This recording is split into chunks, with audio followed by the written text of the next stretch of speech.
G'day everyone, we're going to Bali. If you're going to Bali too, there are 5 things, well there's actually a lot of things, but we're going to talk about 5 things that you need to do to make sure that you get there safely, that you enjoy your holiday, that you're not getting ripped off by scams and things like that, and to make sure that you stay healthy while you're there. And stay tuned, we're going to give you some bonus information as well after the 5 tips. Yeah, definitely.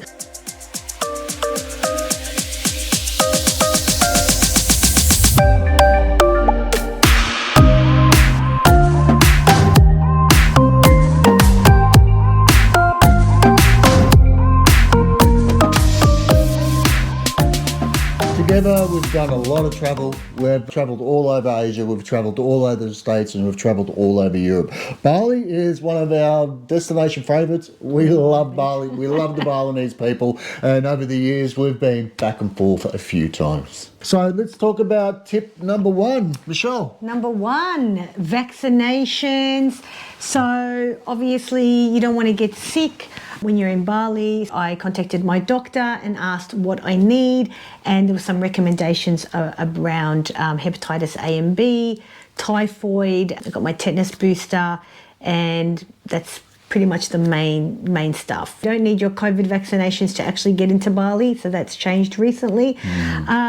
So I organised them, all done, and then I was reading on a lot of the Bali sites there were some concerns about rabies, and a couple of people went to the monkey forest and got scratched or bitten by a monkey, and I said to the doctor, oh, should I get rabies, rabies vaccination? He said, look, you don't really need it unless that happens. If something like that happens, I'll get the shots there. So long story short, don't get bitten by a monkey while you're in Bali. Yeah. One of the ways to make sure that that doesn't happen, if you go to the monkey forest, if you're around monkeys, and just make sure you don't have sunglasses on your head, that you're not waving your phone in front of them, that you're not carrying your food, because they are quite opportunistic and they are thieves, and then if you try to battle them for whatever they're trying to steal off you, there's a good chance you might get bitten. So don't get bitten by a monkey and you won't need to. Yeah, another concern that I had was around dengue fever or malaria.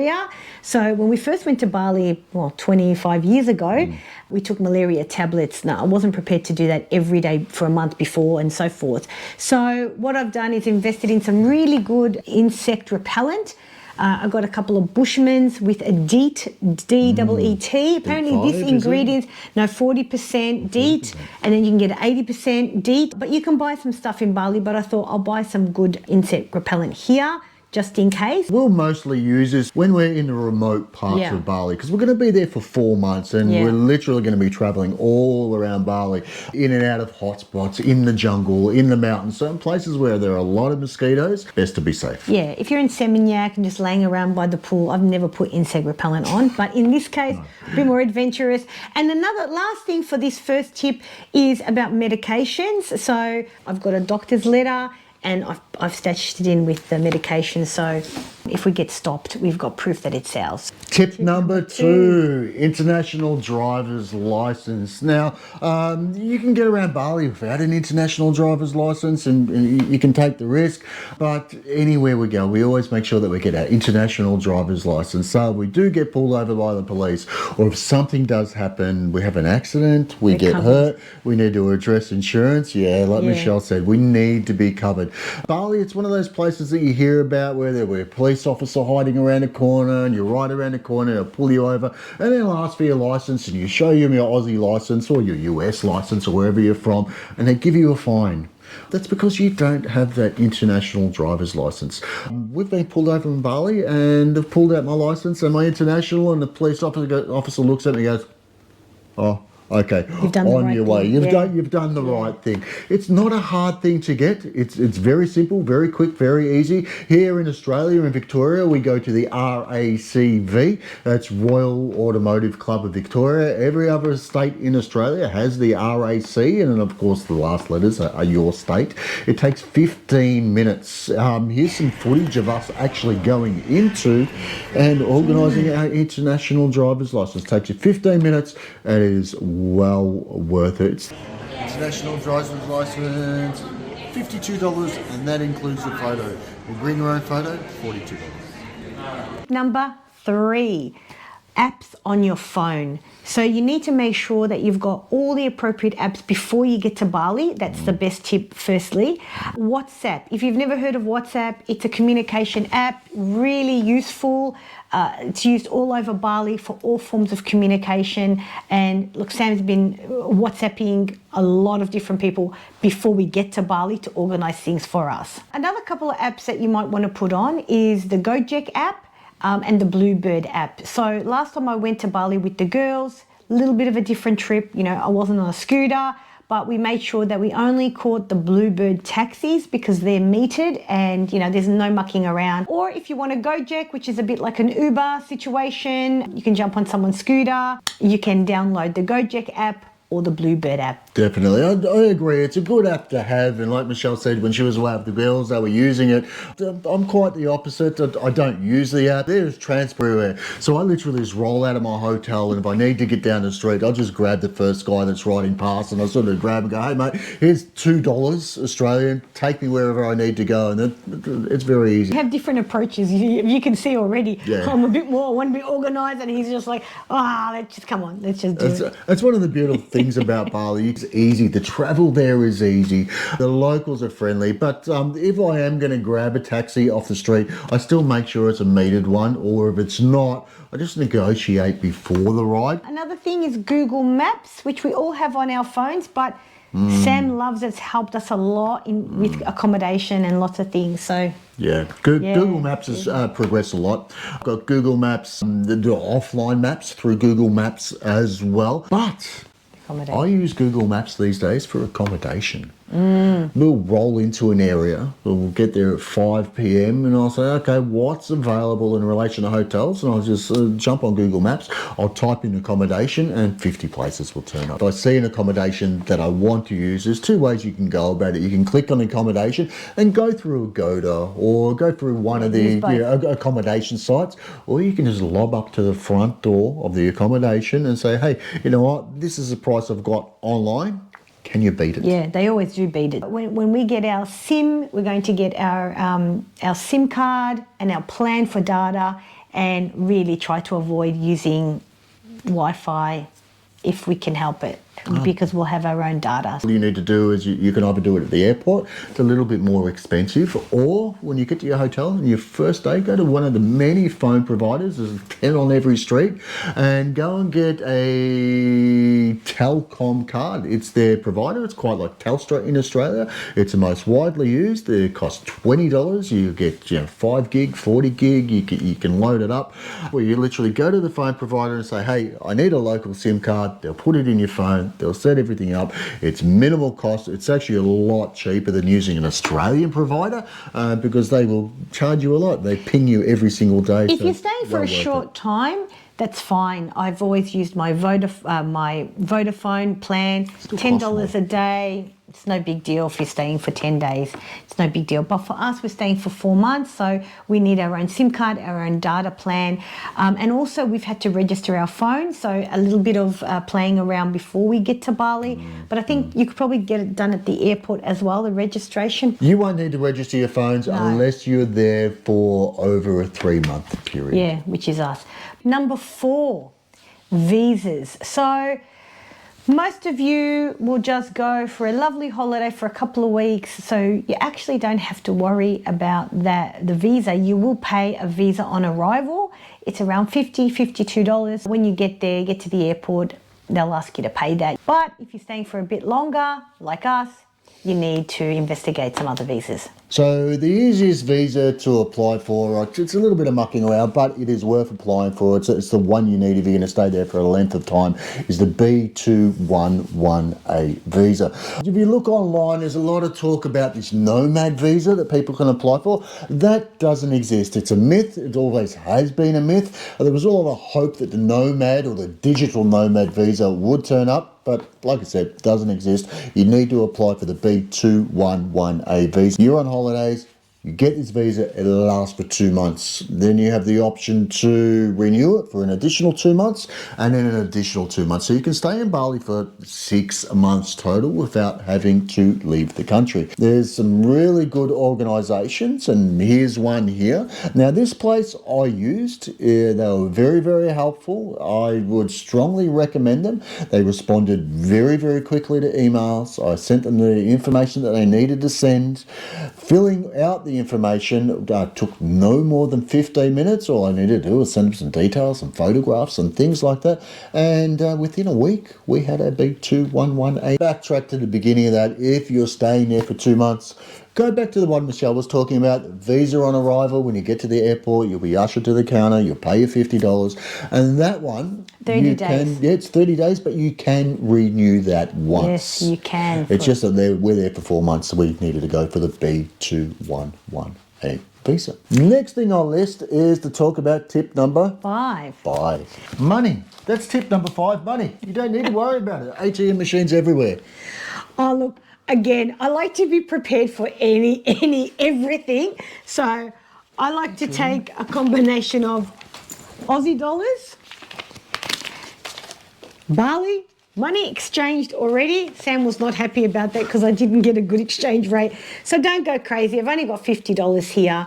And like I said, I've got a couple of hundred Australian because I do like to exchange every few days. But that's me. I like to, like I said, be prepared for everything. Yeah, like I said, we are in 2023. As soon as you arrive at the airport, there are ATM machines everywhere in the airport. So you really don't need to do this. I'm a bit old school, but like I said, but I like a combination of different things. So I heard a lot of good things about this Wise card. It's a debit card. I've put my $50 on it. Very easy to transfer your money online, and apparently you get a really good exchange rate and very limited fees. This is my favourite, the HSBC card. So, like I said, I do use ATM machines, but what I do have is a travel debit card. So I go to my bank, I go to my account, and I transfer money into this debit card. Why? Because in this day and age, there are card scammers and machines.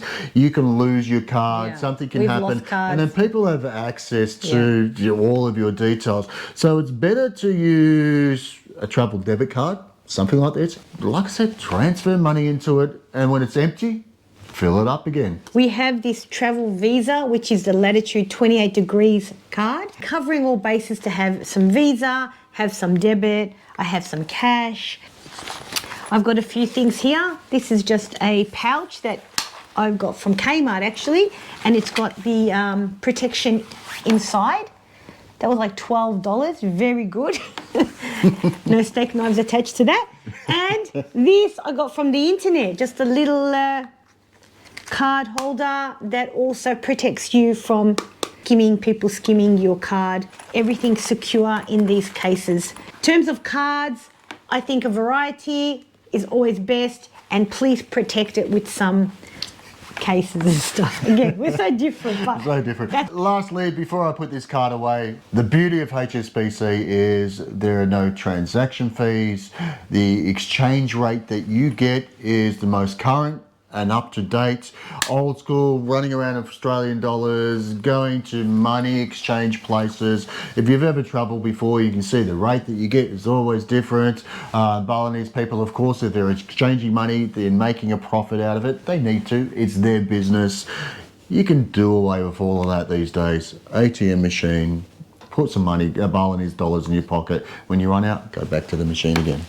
As you can see, we've done quite a number of things to prepare. We want easy travels. We don't want to get ripped off. We don't want to have to deal with scams.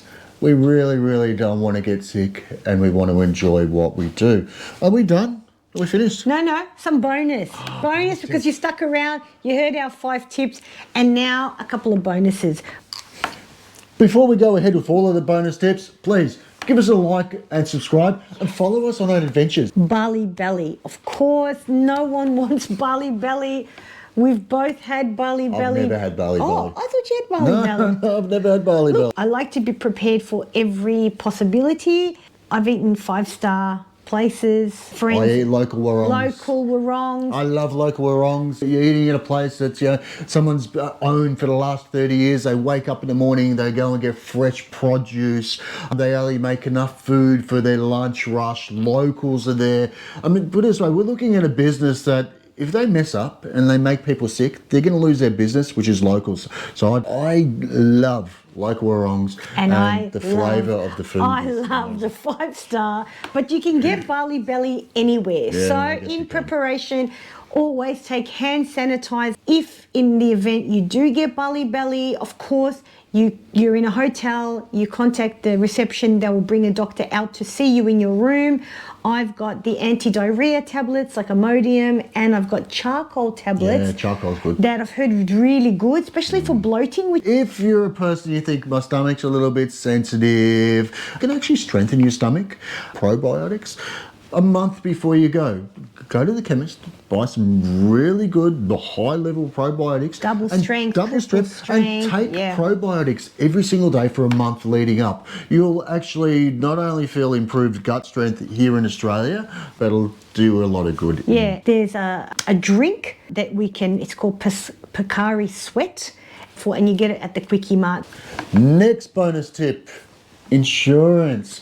Now, a lot of people think that they have to buy insurance all the time. Again, let's go with my easy nature. I know that if I book my flights via Visa, I get complimentary insurance. So do you. So does everyone. Just double check with your card provider that they do. But most people with a Visa get complimentary insurance, and it lasts for 90 days. And it's pretty good, actually. Yeah, it's really good. It's with Allianz, and we're with NAB. If you're going to be getting around on scooters or mopeds, you may not be covered. So just double check. And I don't pay for insurance anywhere unless we're going over the 90 days. Again, I like to always get a backup insurance, probably not needed, but that's what I do. For nothing. And another tip, in the past when I've gone to Bali and I've had insurance, I always just press Bali. Actually, it's because we don't go outside of Bali. This time we are going to travel to Lombok and possibly Java and other surrounding islands in Indonesia, not just Bali. So if you are going to visit any other islands outside of Bali, make sure that your insurance, you write Indonesia, not just Bali, so you're covered. Last and final tip. Storage of very important information. I've made a little book and I've got all the important things there. And also what I've done is I've taken photos of that, sent it to myself via WhatsApp, and so I can access that through technology, but also a paper copy as well. You know, this is one of the things that I agree with Michelle on, that you do need paper copies. Last time I was in Bali, I had a lot of problems with my phone, and I was actually lucky to have paper copies of my information. 4 years ago, 2019, I was motorcycle riding around Romania with a group of friends. So we were doing all of Eastern Europe, and one of our friends, his phone went kaput. It's a little bit younger than I am, and he didn't have anything in relation to paperwork. So it was a real. They do not believe in paper. Yeah, it was a real hard fight for him to get everything sorted. So all it takes is a moment, print some things out, fold them up, put them in a plastic pocket, and make sure that you have paper copies. Yeah. Thanks for watching, everyone. Stay tuned to our adventures. Carpe diem, seize the day, make the most of your life. Peace out, everyone.